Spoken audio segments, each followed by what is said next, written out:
voy a hacer unas reflexiones sobre lo que fue el acto legislativo de equilibrio de poderes mirado desde la óptica nuestra. Aunque se adelantó bastante el doctor José Gregorio Hernández tocando algunos temas, me va a permitir focalizarme entonces la presentación en otros, pero voy a tocar brevemente algo de lo que dijo él. Sin duda, el gobierno nacional, basado en la crisis institucional de la que venimos y que además se acentuó muchísimo más cuando pasamos la reelección presidencial de Juan Manuel Santos,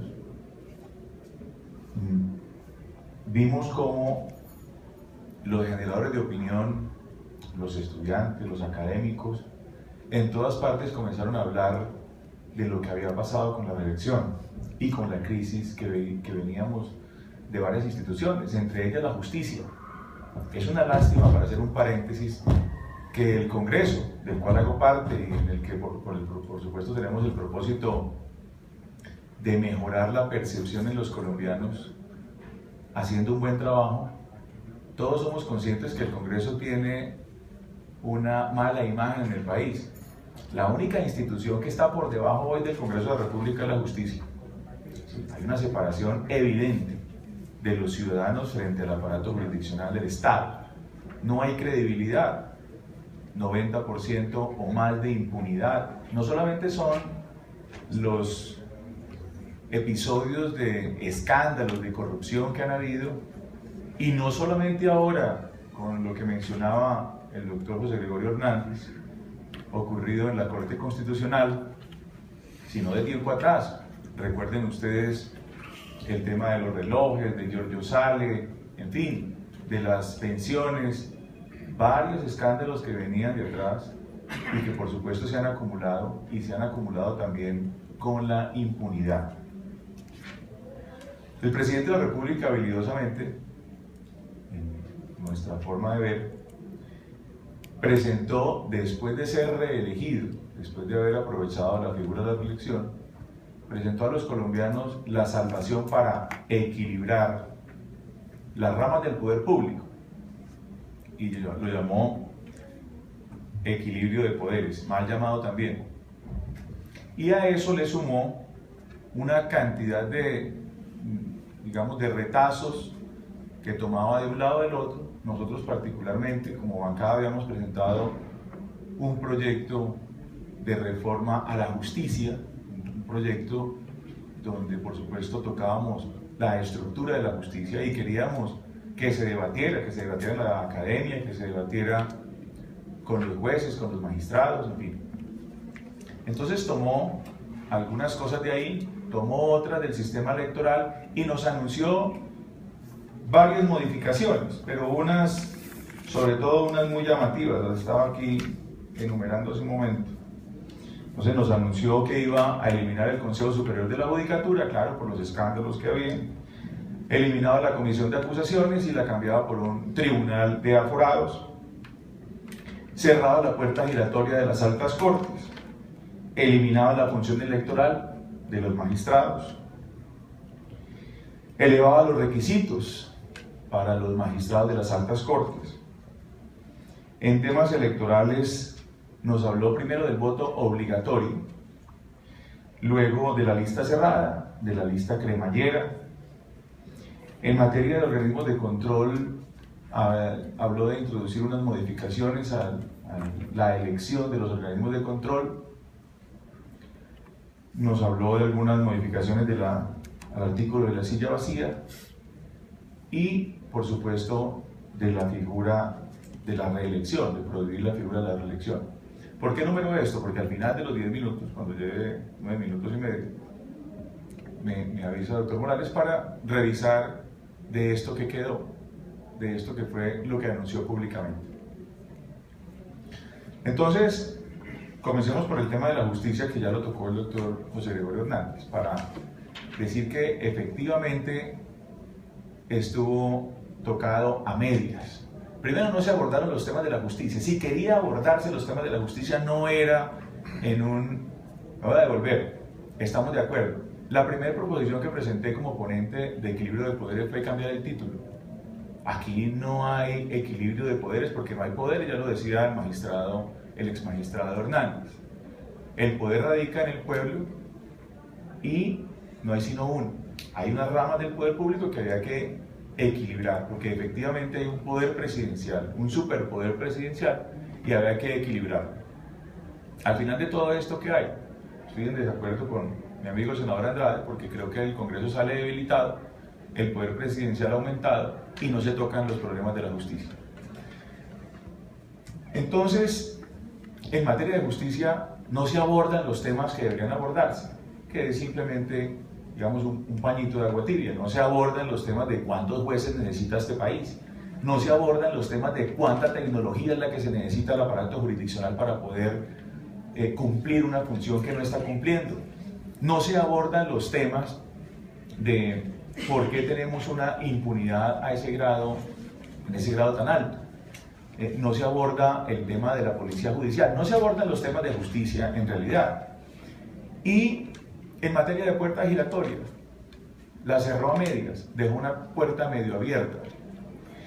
En materia de los requisitos, nosotros proponíamos que mínimo tuvieran 20 años de experiencia quienes vayan a estar en las altas cortes, pero también 50 años de edad, para que no sea precisamente un trampolín llegar a las altas cortes y de ahí salir a litigar con las sentencias debajo del brazo o a hacer política. Yo tengo, por supuesto, mucho respeto con quien lo ha hecho. Aquí lástima que se fue el doctor José Gregorio Hernández, pero una muestra precisamente fue él, que salió con la sentencia debajo del brazo a ser candidato a la vicepresidencia de Colombia. Y lo digo con todo el respeto. Lo mismo el doctor Gaviria, que fue magistrado y salió con la sentencia de ser candidato presidencial y luego estuvo en el Senado de la República. Entonces, eso fue un desperdicio y más un anuncio que cualquier otra cosa. El Tribunal de Aforados en realidad lo comprendíamos nosotros como un tribunal que tuviera dientes y que pudiera investigar, juzgar en primera instancia, juzgar en segunda instancia, y quedó, me parece que evidentemente la comisión de acusaciones no sirve para nada, pero creo que se perdió un esfuerzo para haberle dado los dientes necesarios y no dejarlo también ante la opinión pública como un tribunal que puede operar a medias. Ya hablaron del Consejo Superior de la Judicatura, en realidad un monstruo de varias cabezas. Miren, yo les voy a decir lo siguiente. Una modificación al Consejo Superior de la Judicatura, lo primero que debe hacerse es con planeación, con concertación, escuchando a los actores. Aquí hubo tal improvisación del gobierno que en el séptimo debate, yo no sé si ustedes se acuerdan todavía, el enfrentamiento que existió entre el ministro del Interior y el ministro de Justicia con el superministro Martínez, que además terminó a los pocos días con la salida del superministro Martínez. En el séptimo debate, cuando ya estábamos aprobando, además, no en las primeras discusiones ni siquiera, cuando se estaban aprobando los artículos, eso no muestra sino una improvisación del gobierno. Cambió el Consejo Superior de la Judicatura por las críticas que había, pero no lo cambió para mejorar, sino simplemente para buscar salirle a la opinión pública. Yo creo que ahí vamos a tener muchos problemas y ahí precisamente los operadores de justicia vienen haciendo una crítica, creo yo, muy justa. Entre otras cosas, el magistrado Hermes Lara, el magistrado del Tribunal de Bogotá, el Tribunal Superior de Bogotá, ha manifestado en muchos foros que ese modelo que copió el gobierno nacional para administrar justicia es copiado del modelo chavista de Venezuela, donde hay una persona que es hermano de Chávez Frías y que controla la justicia. Así que todas esas alarmas las prendimos, las debatimos, pero a los amigos del gobierno y al gobierno no le pareció y obviamente lo aprobaron como ya lo conocemos en el país. En el tema electoral nos dijeron que iba a haber voto obligatorio. Les confesamos, a nosotros nos gustó. a pesar que no es la idea tener una democracia donde se obligue a las personas a votar, más cuando ha habido, digamos, una división y una desconfianza entre el elector y quienes nos postulamos en el ejercicio de la democracia. Sin duda, hoy vemos que las campañas políticas atraviesan una crisis muy grande por la democracia en general, básicamente por la corrupción, por la compra del voto. Y el voto obligatorio podría haber sido una de las medidas transitorias para darle conciencia a los ciudadanos de votar, no porque le entreguen algo, una dádiva, un plata, en fin, sino porque sea, digamos, un ejercicio de responsabilidad ciudadana. Sin embargo, el gobierno lo cambió rapidito, apenas hizo una encuesta y se dio cuenta que no era una medida popular, inmediatamente lo cambió. Nos habló de la lista cerrada y por supuesto nos gustó mucho el tema, porque dentro de la propuesta nuestra al sistema electoral, que también le dijimos, al sistema electoral hay que reformarlo y hay que buscar además cambiar y dividir lo que es hoy el Consejo Nacional Electoral y la Registraduría, dividirlos y tener más bien un tribunal electoral, además que pueda fallar las distintas situaciones relacionadas con el ejercicio de las elecciones. Además de otra serie de modificaciones, como los incentivos al voto, como el voto en un día no hábil, un día hábil, en fin.